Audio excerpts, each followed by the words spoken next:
What do we want? Real democracy! When do we want it? Now! What do we want? Real democracy! When do we want it? Now! Welcome to Real Democracy Now. I'm Nivek Thompson, and Real Democracy Now is a podcast for people who think we can and should improve how democracy works. This podcast looks at democracy from different angles to help you think about how democracy might be improved. Welcome to Episode 2 in Season 3 of Real Democracy Now, a podcast. Season 3 is looking at elections, electoral systems, electoral reform and alternatives. In today's episode, I'm talking with Professor Arend Lijphart about his work identifying two main categories of democracies. These two categories relate in part to their electoral systems. Arend is a Professor Emeritus of Political Science at the University of California. His field of specialisation is comparative politics. He is the author or editor of more than a dozen books, with the two editions of his Patterns of Democracy, one from 1984 and the most recent from 2012, being perhaps his most well-known and the subject of our conversation today. Thank you so much for joining me today, Professor Lijphart. I'm fascinated about how you came to devote your life to such detailed empirical work into how democracies around the world operate. Can you tell me about how, as a young academic, you began this work? Well, it's a long story, and it started off with the very beginning of the research I did. But in order not to make the story too long, let me just begin by saying I did research in the 1960s on my native country, the Netherlands.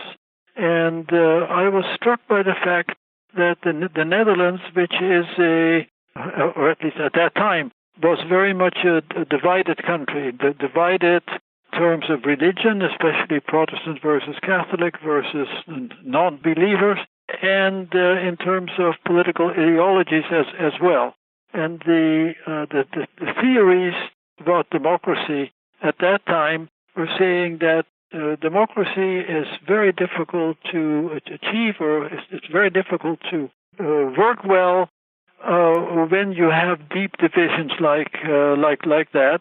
And just looking at the Netherlands, I would say it was at that time a very well governed, stable country. So it was the democracy that had happened in an environment that, according to the theories in political science at that time, basically could not exist. And so when I started looking at that question more carefully, the explanation that I came up with is that in such deeply divided societies, you can have democracy work well if there is a sharing of power, making decisions together instead of having one group make the decisions and the other group opposing it, therefore leading to conflict. So that was step one. Then I looked at other countries and found that pretty much the same pattern could be found in a number of European countries, Belgium, Switzerland, Austria, and also in some non-European countries like Lebanon and Malaysia. I guess those were my two main non-European examples. So it then became a general theory of how democracy can work in divided society. My next step was to think, how can this kind of democracy, which I called, to use a technical term, consociational democracy, or to use a less technical term, power-sharing democracy, can we use that in order to deal with democracies generally? And I started making this distinction between majoritarian democracies and what I then so-called consociational democracies, but I changed that terminology a little bit later on to make it more general, and so the contrast then was between majoritarian democracies and consensus consensus democracies, and that became the basis of the work in my book called Democracies, and then also in my later book called Patterns of Democracy. Did you have some other plan early, as to what would be your life's work, or did this just evolve? No, it just you're quite right to suggest that it just evolved. I was not aware of how this would develop when I started thinking about it. So it was just a kind of a step by step. I didn't take the next step until the previous step had been taken. Thanks. And you mentioned there about a general theory of democracy, although I've also read somewhere that you've said that you're an empiricist and not a theorist. Can you sort of explain your view on those two aspects and whether you could be both? I think one could be both, and I would consider myself both an empiricist and a theorist. Nowadays, often the term theorist is applied mainly to people who do kind of deductive theorizing instead of starting with looking at empirical data. But I think even those who consider themselves deductive theorists, they still, if they deductively come up with a theory, it still has to be tested empirically. So there tends to be a going back and forth about this. The development in my thinking has been to look at empirical facts first and then see how a theory might fit. As I said, in the case of my early work on Dutch democracy, I found some facts that needed explaining. I found an explanation, and then I formulated that into a general theory. So I think basically good researchers, good political scientists, really need to be both empiricists and theorists. That's good advice. Thank you so much. Looking at your work, you've identified 10 basic variables which make up the majoritarian consensus contrast. Can you explain how these developed from your empirical work? First of all, I did look at what's called power sharing in democracy and found that there are certain characteristics of it, like usually having proportional representation, either a formal PR or some kind of an informal system that would guarantee that different groups are getting proportional or close to proportional representation. So there were a few of these characteristics I had already found before. But when I started thinking in terms of this contrast between majoritarian democracy, which means a kind of democracy where power is concentrated in the majority, or as in British democracy, it's often not a majority, but just simply the largest minority. But the essence of majoritarian democracy is concentration of power.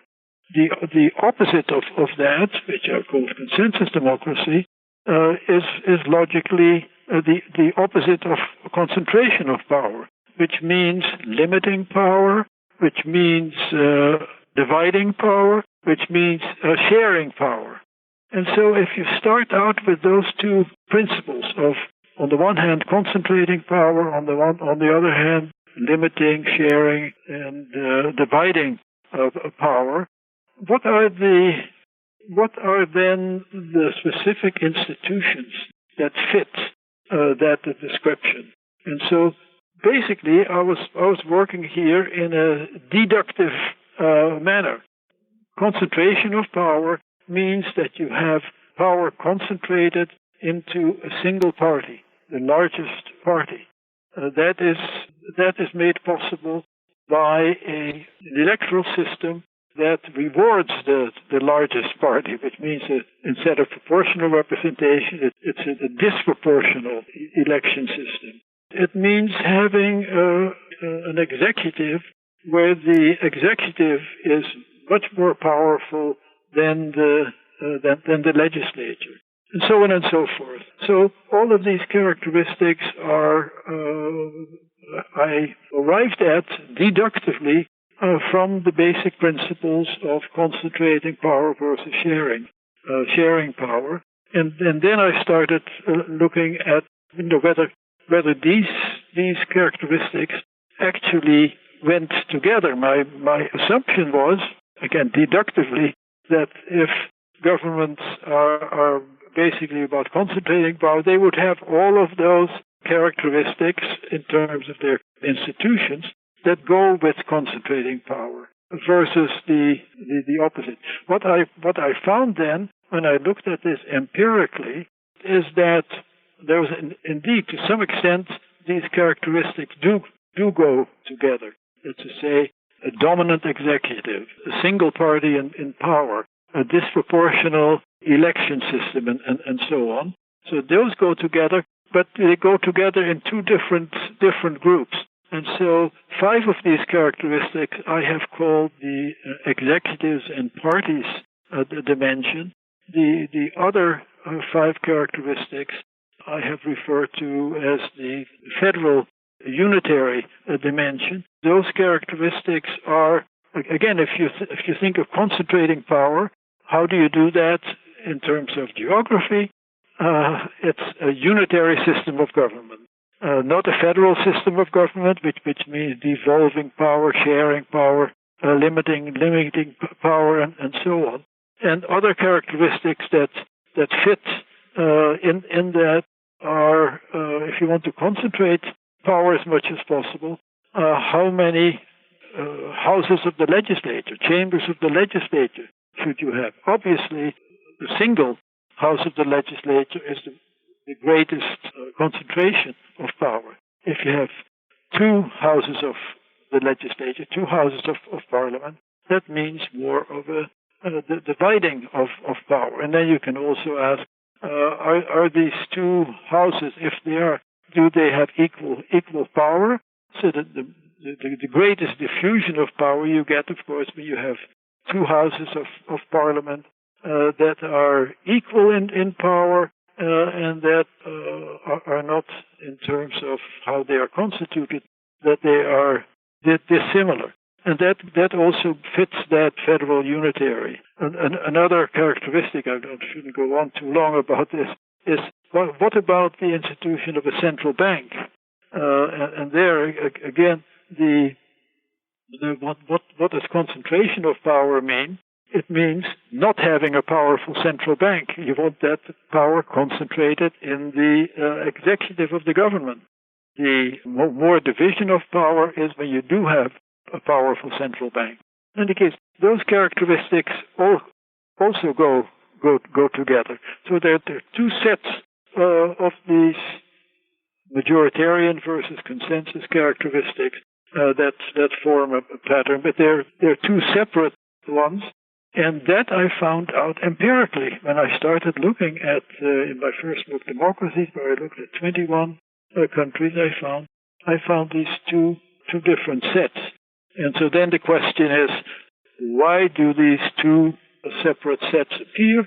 And I think the theoretical explanation is that the first set has more to do with sharing power in coalition cabinets, for instance, sharing power in Parliament, where you have committees in Parliament that are quite powerful.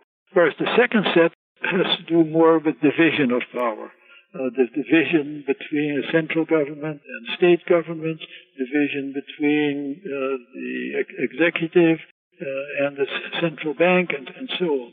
So that, to me, is a kind of like an after-the-fact theoretical explanation of why we found these two separate sets of characteristics that distinguish the majoritarian pattern versus from the consensus pattern. And in your view, is the division, well, how strict is the division in practice? Is it more like a continuum, or do countries tend to fit very neatly within one or the other. No, it is indeed. Your question is highly appropriate.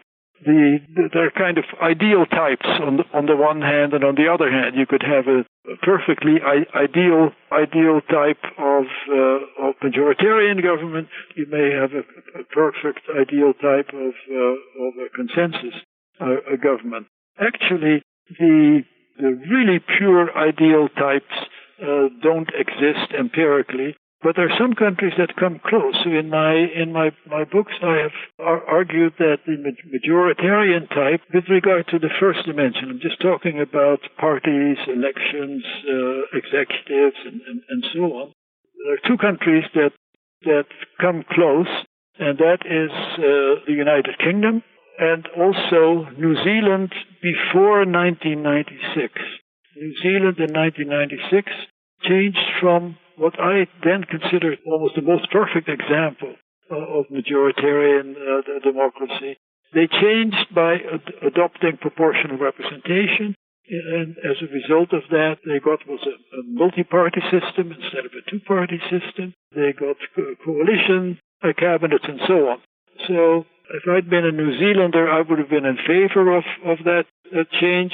As a political scientist, I was a little sorry to see New Zealand as this perfect example of majoritarian government, but they're still the United Kingdom. Not all that ideal, of course. The United Kingdom does not have a unicameral parliament. There's the House of Commons and there's the House of Lords, even though the House of Lords is not very powerful. So the United Kingdom comes close, and actually both the United Kingdom and New Zealand are also fit the majoritarian pattern in terms of that second dimension, the federal unitary dimension, because both the United Kingdom and New Zealand are unitary countries rather than federal countries without any great degree of decentralization. But in between, I should take one step back. On the consensus side, my ideal, or the country that comes close to the ideal of consensus democracy, actually, again, in both of these dimensions, is Switzerland, where you have a multi-party system, an almost permanent grand coalition of all of the parties. They use proportional representation.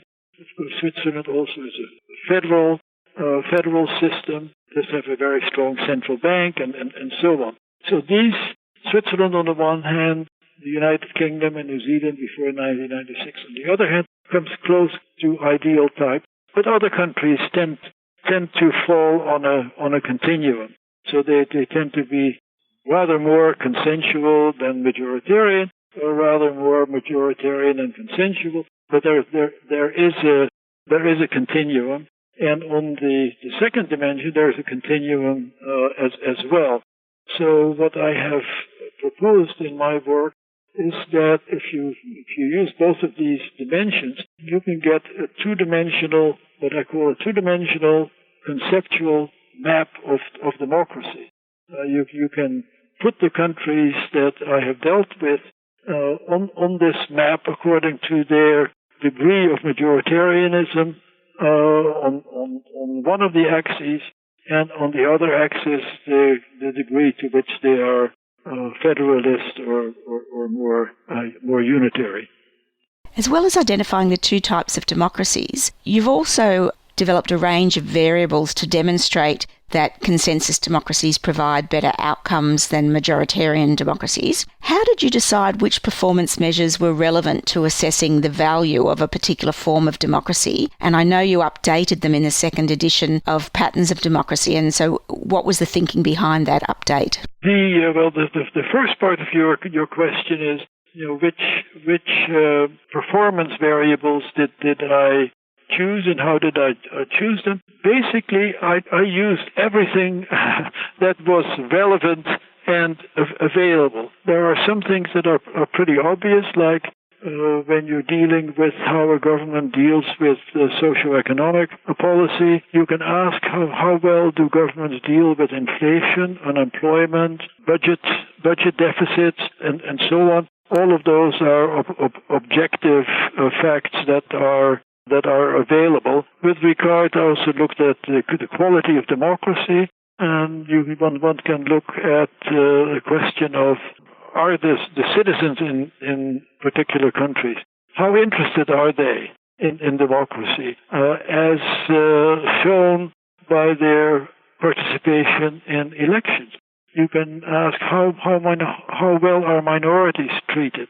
What about equality for women and men? And so, what I think I just about in that the first edition of my Patterns of Democracy, which was published in 1999, I think I hit just about all of the variables, the performance variables that one could think of. I remember that when my book was in manuscript form and it was submitted by Yale University Press to referees who gave their opinion on whether the book was worth publishing or not. And one of the recommendations that the referees made is that when the writer, that is me, when the writer looks at performance variables, what about the question of corruption?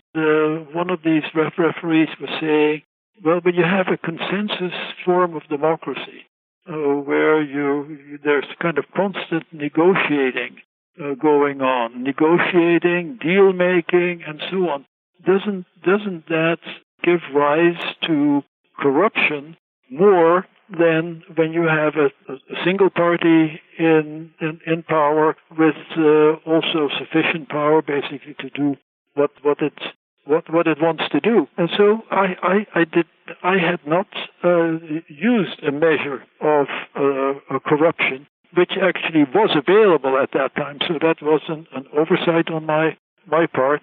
And so in the book as published, I do have it.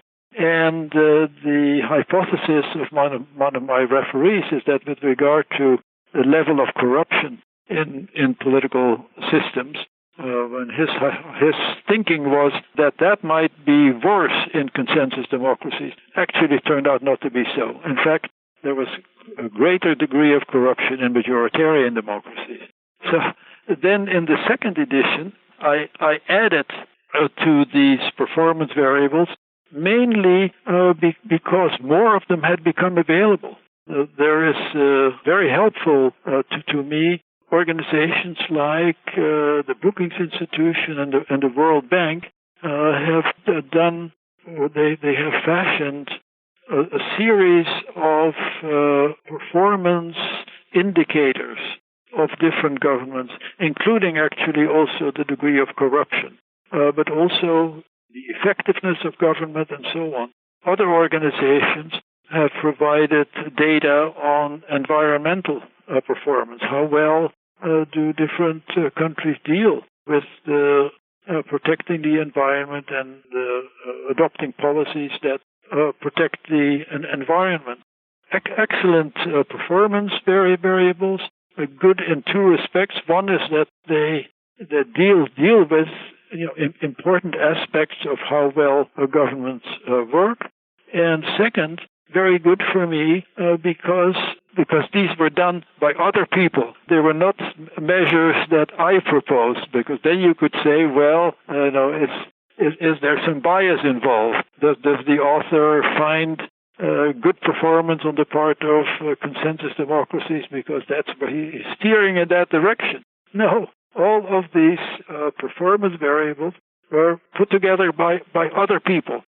So there's no question of bias involved. And so in the second edition, I added a lot of these, basically because by that time more had become available. And in the last season of the podcast, which was season 2 about representative democracy broadly, I spoke to a range of different people about quality measures for democracy. So, for instance, the democracy barometer. Have you looked at any of that in terms of the majoritarian consensus dimension? Yes, I am not sure exactly which group you're referring to, but actually there is the group working at the Brookings Institution and the World Bank. One of their performance indicators they call voice and accountability. And basically that is a measure of the quality of democracy. I also use an indicator by the Economist Intelligence Unit. They have a democracy index, a general democracy index, then they subdivide it into how good the electoral process and pluralism is in different countries, political participation, civil liberties, and so on. And so those are the two main sources that I have for very general indicators of how well democracy work. And on all of that, I'm just looking at my table. I find consensus democracies work better, and the relationship is so strong that that these are statistically significant differences between consensus and majoritarian governments. Then, in addition to that, I have some specific indicators like women's parliamentary representation, women's representation in cabinets, general, I think that's a United Nations indicator of gender equality. I have an indicator about socioeconomic inequality, voter turnout. Questions have been asked in different countries about satisfaction with democracy. Let's just say, are people satisfied with how democracy works in their country? That is a significant relationship as well. In consensus democracy, citizens are generally happier with how democracy works in their country than in majoritarian countries. I find it very interesting that your original research was about what we would call divided societies, and yet a lot of people tend to think of consensus democracies. People often say, well, the reason those countries are economically stable and the democracies are working very well is because they're homogenous, and that's changing. But in fact, they weren't homogenous, were they? I think in that sense, perhaps the term consensus democracy is a little bit misleading because typically you find them in countries where consensus has to be created. The countries that are not homogeneous to begin with, but where, because of the differences that existed, the need was felt to create consensus. So, for instance, the example of Switzerland that I mentioned, Switzerland start off today as a highly kind of consensual country and perhaps even a homogeneous country, even of course that they have all those, they have 4 official languages in Switzerland. But Switzerland actually in relatively recent past, in the 19th century, had a civil war. And so it was not to begin with a country with a great deal of homogeneity or consensus. No, consensus had to be created. And the same would be true for countries like the Netherlands and Austria. Certainly Belgium at this point would be an example. Yeah, thanks. There's academics who have critiqued your typology of democracies. One in particular that I'd like to get your perspective on is the argument that due to the inductive development of your typology and your recommendations around consensual institutional design, it's been suggested that that's problematic outside of established democracies because of different cultural environments pertaining in different countries. And I think probably they're thinking there of, newer developing democracies. How do you respond to that criticism? First of all, I would say, if this is a criticism, that because of the deductive development of my thinking, I would call it both deductive and inductive, both thinking down from general principles and then doing empirical work. But the more important part of the question is how this is applied to countries with different cultures. I, especially in my 2 books, the first and the second edition of Patterns of Democracy, I have several countries that do not fit this the European or the North Atlantic pattern. I have South American countries, Costa Rica, Argentina, Uruguay, I have Asian countries, Korea, Japan. I have Mauritius, which is in the Indian Ocean, but usually considered an African country. I have Botswana. All of those I include, and I do find that when you look at performance variables, there are two explanations that are not the explanation of what kind of government they have. And one is that, generally speaking, countries that are more highly developed tend to have better performance with regard to economic policy making, for instance, and also with regard to the quality of democracy. And so level of development makes a difference. Also, another variable that I found that is significant is that the size of countries, and I'm looking at population size, and in a way it stands to reason that it's easier to govern small countries than to govern large countries. So when I'm looking at the difference, what difference does the distinction between majoritarian and consensus government make, I take account of the influence of these other two variables and find when you control for those variables, there is still you still find the advantage that consensus democracy has. So obviously, if you pull any other country out of the hat and say, what would you recommend for that particular country? Obviously, one would have to look at the specifics of that country, but in general, my analysis, because it is based on quite a few countries that are not Switzerland or the United Kingdom or the United States, you find similar outcomes. So one of the countries, incidentally, that I also include, and one shouldn't forget, is India. I mean, India is a developing country. It's a poor country. It is part of my 36 set of 36 countries. So I think there's a sufficient number of countries in there that are less developed, that are culturally different, and so on. In the next episode, I'll be talking to John Gastel, a professor in the Department of Communication, Arts and Sciences at Penn State College of Liberal Arts, about a workshop he recently co-hosted with Eric Olin Wright, a professor of sociology at the University of Wisconsin-Madison. The workshop was titled Legislature by Lot. The origin of the workshop was an idea from Eric Olin Wright to potentially replace the House of Lords with a legislative chamber chosen by random selection. Sometimes this is just called sortition, selection through a random process. That idea had been kicking around in his head for quite a while after he wrote a short op-ed about it. And then he and I met through his larger Real Utopias project, a project designed to push forward radical ideas that might have real practical establishment in the next 10 to 20 years, things like guaranteed basic income and transformation of gender norms and so on. And this book that we're working on is going to be one of the next books in that series.